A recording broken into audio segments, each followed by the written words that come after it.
tantram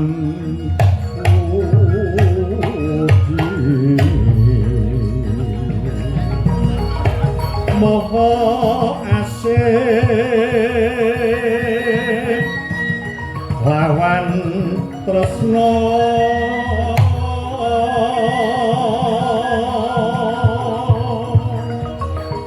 amur pepumilan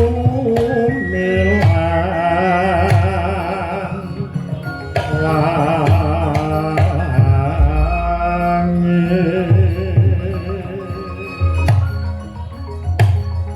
kawula amur wangi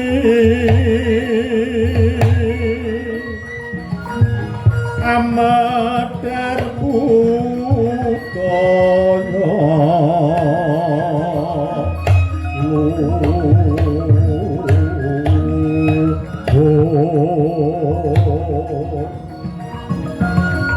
hitung rinengga sastra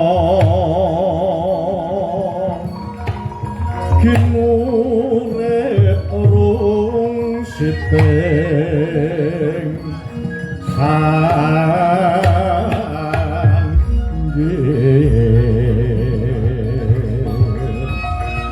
laku lakon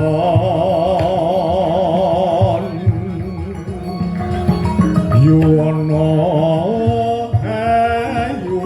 ayunis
jagat horeg bumine dedreg langit sintru srengenge panas kaya ngubar bawana udan dres wor lan lesus kilakatit nyamber gluduke gumuruh ambata rubuh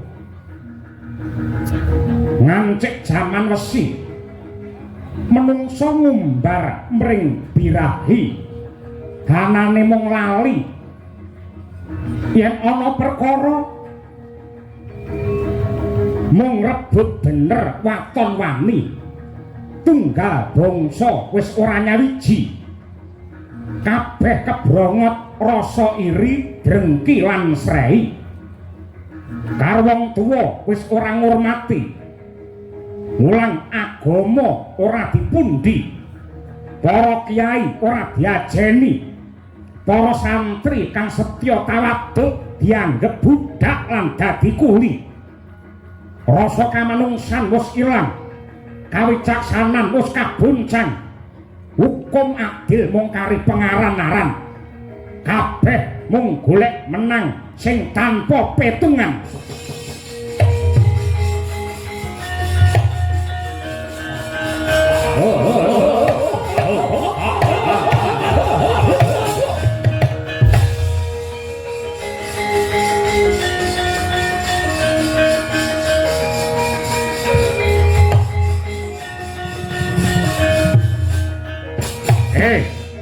endi Ratu Ngamarta Puntadewa kon ngetokke irunge sawangen negarane bubrah tatanane ora pernah bandane para kawula dijarah pajek saya munggah kawula padha susah ning pejabate uripe do mewah endi Puntadewa Pandhawa kon mudhun kon ngetok rene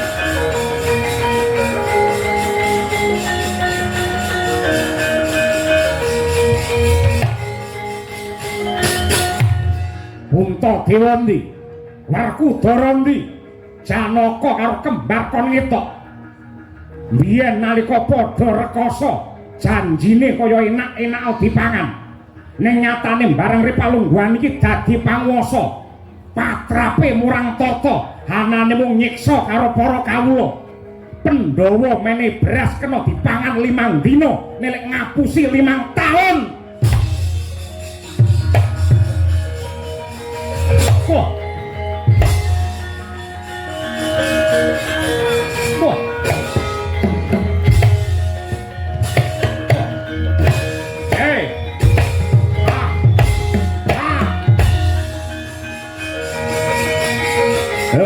serang yuk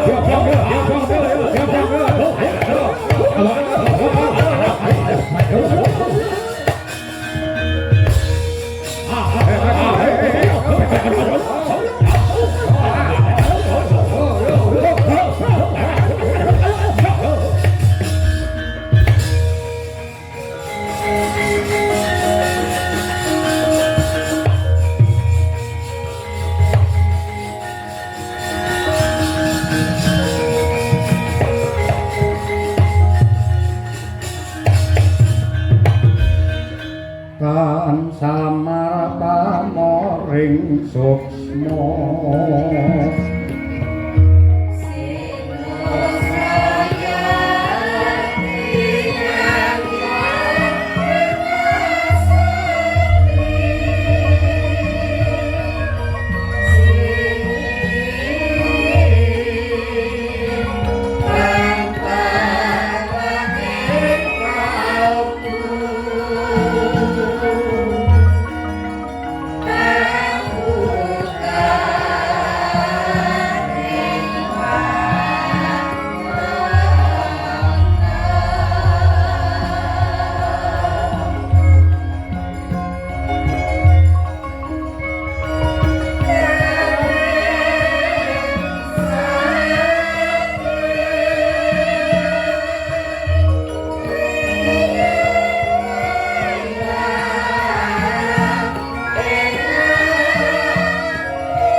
Bima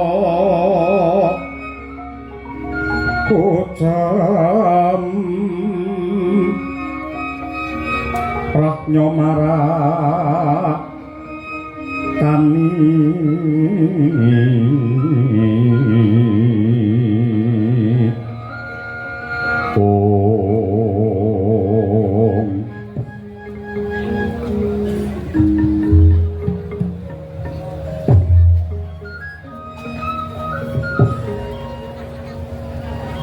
Megek-ugek sadulita lae nuwun sewu Ndara Warjuna nitik saking petenging buaya tepunging wimba lan lekering wadana Semar saged nggagapi bilih ndika samangke nembe nandhang Sungkawa. Monggo kulaturi paring dawuh enten apa Gus Ndara Janaka? Kakang Badranaya. Saya abot rasaku ribet batinku sakwise nyurasa kahanan Ngamarta ingkang saya panas adoh saka katentreman. Para kawula wis tetel kapercayane marang para pangarsa praja. Mula rina wengi anane mung bantah dedah munggah Pancabakak. Sing tegese palungguhan iki para sentana praja Ngamarta nembe wae ketaman pepeteng. Merga wis cetha aku sakadang Pandhawa kuwi sentana praja sing mikul jejibahan abot tumrap rahayune negara.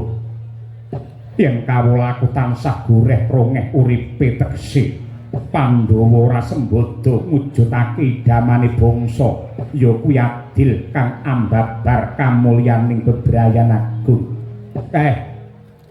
Nuwun sewu nggih Den Ndara Permadi. Kula ngertos bilih negaramu Ngamarta dinten iki nembe kesruh, nembe giduh. Para kawula niki wis kentekan rasa sabar merga pengarepe langka sing kena kanggo panutan lan gondhelan.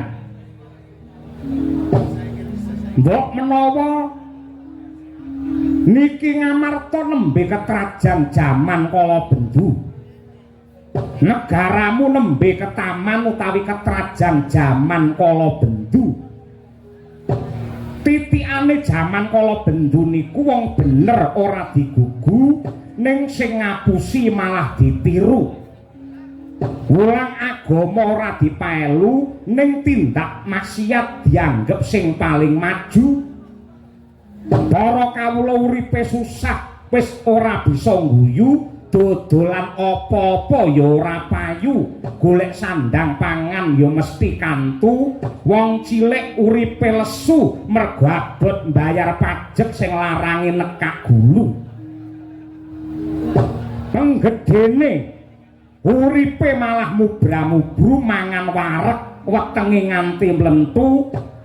Yen gawe aturan solan salin blas ora mutu, yen janji mesti palsu, nyolong bondo negara dianggep ora saru, yen didemo ora gelem nemoni utawa ketemu, senengane mesti ngalihake isu, yen diceluk ning pengadilan jare sirahe ngelu, jebul minggat nggawa sangu, nyewa kamar ngejak wong wedok ayu dibayar 500.000, wong wedok ayu kala wau dijak kendangan dengkul. Dijak kendangan dengkul kados nika ampun kleru ngoten niku. Lah nuwun sewu. Ning kula isih percaya. Negaramu mbuh kapan wancine bakal tetep ngancik jaman emas utawi jaman kencana nyibarate tanpa beda kaya sengenge sing kiwa tengene niku arupi warna biru sing tegese bisa rukun. Merga buktine napa? Mboten kabeh pejabat niku elek, mboten kabeh wakile para kawula niku ala mboten. Ning mang titeni angger wonten wakile rakyat sing tresna kalian budaya, gelem nyeneng-nyenengake para masyarakat, mujuti wiwit senengane para kawula, ngundang wayangan semalam suntuk niku mutiarane para pejabat nggih ngoten niku. Niku sing kudu dicontoh, niku sing kudu ditulada, sing apike ya ngono kuwi. Merga sing jenenge budaya niku magepokan kalian tata krama. Mang titeni yen negaramu niki mangrengga kanthi endahing budaya, mesti kemawon ora ana wong sing bakal murang tata, ora ana wong sing bakal unjuk rasa. Merga uripe kawula wis dicengkrem lan dilambari kalih rasa budaya kala wau. Nah, kula usul kemawon yen pengen negaramu tentrem, upamane kok nanggap budaya, mligine wayang, aja mung setahun pisan. Aja mung rong sasi pisan. Yen pengen negaramu tentrem, seminggu pisan kudu wayangan sampeyan. Ngoten niku. Niku saya becik, saya ketitik. Mergo sing ala bakale ketara. Kyai Semar rembukamu tek tekan ngendi-ngendi. Mergo bar niki kula prehi Den. Iya. Banget panarimaku kabeh pangandikamu yekti bisa nyuda perih ngrasaku. Banjur dina iki apa sing kudu ndak tindakake kanggo nentremake negaraku lan ngangkat kamulyane para kawulaku. Ngeten. Yen sampeyan kepengin negarane apik lan becik, kabeh wong sak negara Ngamarta kudu gelem mawas diri. Aja nyalahke sapa-sapa, ning kabeh kudu ndandani pakarti linambaran gedhening rasa katresnan. Wong niku yen tresna kudune gelem ndonga kanthi ikhlas lan tulus. Ewadene donga sing apik niku ora mung ndongake karo awake dhewe nanging uga ndongake karo negarane, pejabate lan kabeh kawulane men entuk pengasihe saka Gusti ingkang Maha Tresna. Lan malihipun Gus, dinten menika sampeyan dadi satriya praja. Aja mung ngendelake atos sing balung uleting kulit lan prigele olah bandayuda. Ning jaman sing wis tuwa niki negaramu mbutuhake wong sing jembar sabare, gelem momot sarta madhai apa wae. Mbuh resik apa reget, abot apa enteng, kudu mang tampa, mang wadhahi, mang hambek kaya wujudipun segara utawi samudra nika. Caritane satriya linuwih kang marep bimring kautaman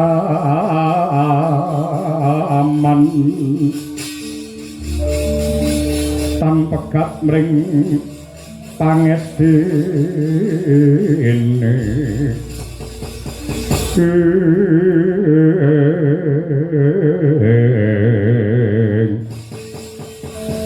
Kakang Badranaya kaya lumaku wanci pangklong kepapak obor sewu. Kabeh dawuh pangandikamu bakal ndak gegem minangka pepakem. Jumbuh kelawan kandamu, aku kepingin mahambet tanpa beda kaya samudra. Mula aku nyuwun pangestu panjurungmu. Aku tak nyambung rasa kelawan Gusti ingkang Maha Nasa. Aku tak tapa brata ngambang ana sak ndhuwure segara Kakang Semar. Nggih. Yen pancen sampun kenceng gembleng tekadmu kados mekaten, kula namung badhe nderek jumurung nderek ndedonga. Mugi-mugi lekas dipanggenipun tapa brata mangke bisa dadi kaca brenggala ingkang prayoga tumrape wong sak jagat raya Ndara Janaka.